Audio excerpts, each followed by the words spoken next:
Queridos e amados ouvintes, nesta oportunidade, eu gostaria de estar compartilhando mais uma vez de uma maravilhosa mensagem da palavra do Senhor nosso Deus. E eu gostaria de falar sobre o tema Esperando por Jesus. O texto base está em Lucas, capítulo 2, versos 36 a 38, que diz: havia uma profetisa chamada Ana, filha de Fanael, da tribo de Azer, avançada em dias, que vivera com seu marido 7 anos, desde que se casara, e que era viúva de 84 anos. Esta não deixava o templo, mas adorava noite e dia, com jejuns e orações. E chegando naquela hora, dava graças a Deus e falava a respeito do menino a todos os que esperavam a redenção de Jerusalém. Louvado seja Deus. Interessante, queridos ouvintes, que esta mulher, não obstante a sua idade, 84 anos, ela estava aguardando a primeira vinda do Messias. Com certeza, ela era uma mulher conhecedora das Sagradas Escrituras. Ela conhecia a promessa que está registrada ali no livro do profeta Isaías. Dentre outras passagens, ela sabia que um dia o Messias prometido, aquele que viria libertar o seu povo da escravidão, um dia ele viria. E ela cria que quando o Messias viesse, certamente ele viria ao templo. Talvez nós, queridos ouvintes, poderíamos até pensar: puxa, mas com uma idade dessa, não deveria estar mais indo à igreja, não deveria estar mais indo ao templo, deveria estar em casa descansando. Isso seria justificável para a sua idade? Não, meus amados. Mas aquela mulher, ela estava sedenta, ela estava desejosa de ver o Messias. Ela estava aguardando a primeira vinda do Messias. Ela estava aguardando a vinda de Jesus. Nós, nos dias atuais, já sabemos que Jesus veio e estamos aguardando o arrebatamento da igreja, a sua segunda vinda. Mas ela estava aguardando a primeira vinda do Messias, e é interessante que o seu posicionamento, alguns elementos dessa passagem, nos fornece como devemos esperar, como devemos aguardar a vinda do Messias. Amados, interessante, não obstante os seus 84 anos, a primeira coisa que diz, que esta não deixava o templo. A primeira coisa, ela não deixava o templo. Ela cria que o Senhor viria, e quando ele viesse, certamente que o templo seria um lugar obrigatório, onde o Messias deveria passar. E ela queria estar ali quando ele viesse. Ela não deixava o templo. A primeira coisa que a pessoa que está esperando Jesus voltar, que ela precisa entender que é importante ela congregar. Não deixar o templo significa estar congregando, querido ouvinte. A Bíblia diz em Hebreus capítulo 10, verso 25, não deixai-vos de congregar, como é costume de alguns. Por quê? Porque o templo é um lugar especial, é um lugar onde nós tiramos para adorar a Deus sem nenhuma dificuldade. É o lugar que nós tiramos para aprender de Deus, para louvar. É o lugar que nós tiramos para colocar também em ação, muitas vezes, os nossos talentos. É um lugar de comunhão, é um lugar que nós passamos e recebemos muitas coisas boas. Então é um lugar especial, aonde não há interrupção, aonde estamos ali especificamente para prestar serviço a Deus e adorar a Deus. Nós sabemos que existem muitos cristãos que não valorizam a casa de Deus. Nós sabemos que existem muitos cristãos que não se preocupam com a casa de Deus, não se preocupam com a casa do Senhor.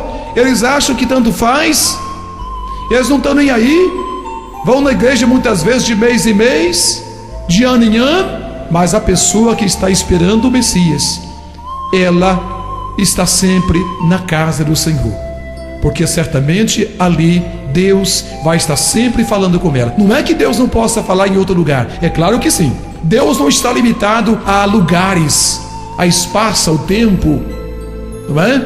A santuários feitos por mãos humanas, mas ali, sem dúvida, é um lugar especial.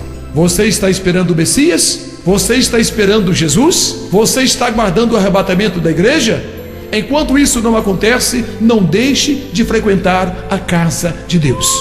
Ana fez isso e ela foi premiada, ela foi abençoada, porque ela pôde ver o Messias. Louvado seja Deus. Mas a Bíblia continua dizendo que esta não deixava o templo, mas adorava. Ela não estava ali simplesmente no templo como muitas pessoas hoje dormindo, não é? Mas ela estava ali no templo adorando. Ela adorava o Senhor, ela estava adorando. Nós somos chamados para ser adoradores. Deus está à procura de adoradores, não de espectadores. Quantos são os cristãos que são meros espectadores nos cultos? Eles não adoram, eles ficam simplesmente a observar a roupa de um, o calçado de outro, mexe com um, mexe com o outro, mas não adora a Deus. Mas uma pessoa que está aguardando o Messias, ele está no templo não simplesmente para passear, mas para adorar, como Ana estava fazendo. Eu espero que você, querido ouvinte, seja um assíduo frequentador de templos, mas para adorar o Senhor Jesus, para adorar em espírito e em verdade. E a narrativa continua dizendo que ela adorava noite e dia. Meus amados, talvez se fosse nos dias atuais, nós diríamos assim: não, minha senhora, a senhora está muito velhinha, fica só um pouco, depois vai embora, isso pode lhe fazer mal, você pode pegar uma friagem. Não é verdade, meus amados? Nós temos muito dó das pessoas, mesmo muitas vezes quando elas estão prestando um culto a Deus. Mas a Bíblia diz que ela adorava noite e dia, em jejuns e orações. Veja bem, 84 anos, adorava noite e dia em jejuns e orações. Hoje são muitos os cristãos que, embora jovens ainda, nunca jejuaram. Tem cristão que nem sabe o que é jejum, não é? Nem sabe o que é jejum, mas ela com 84 anos, ela jejuava e orava. Duas coisas que precisam caminharem juntas: jejuar e orar.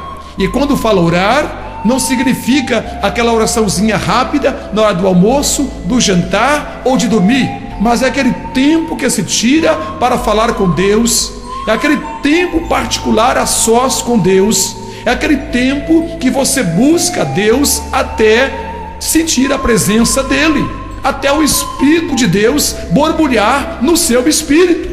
Era assim que Ana fazia, meus queridos.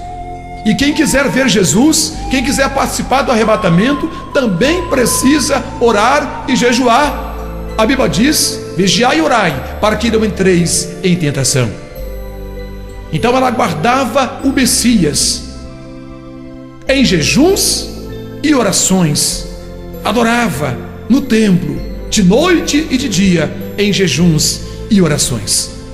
E você está aguardando o Messias de que jeito? Se na televisão? Se a novela das 9? Se no carnaval? Como é que você está aguardando o Messias? De que maneira você está aguardando o Messias, querido ouvinte?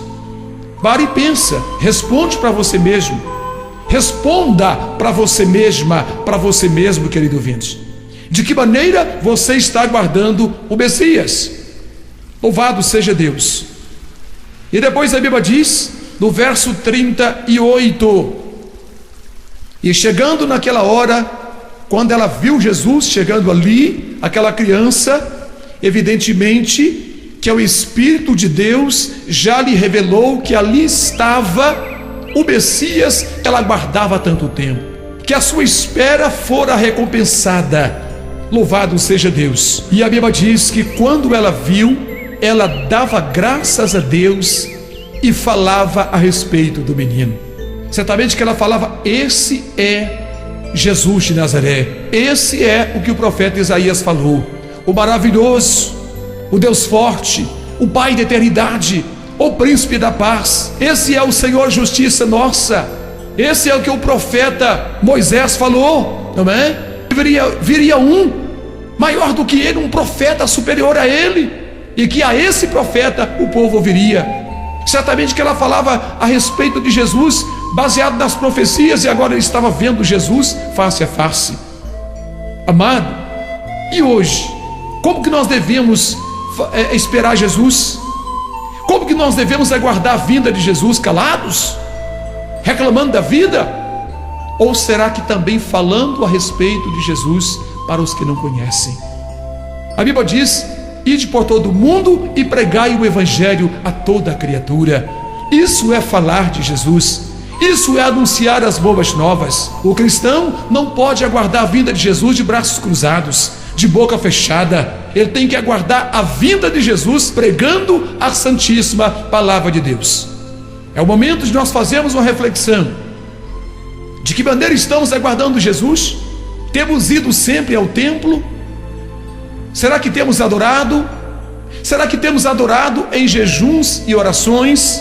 Será que temos falado a respeito de Jesus para as pessoas? Será que temos, queridos ouvintes? É uma resposta que nós temos que dar a nós mesmos.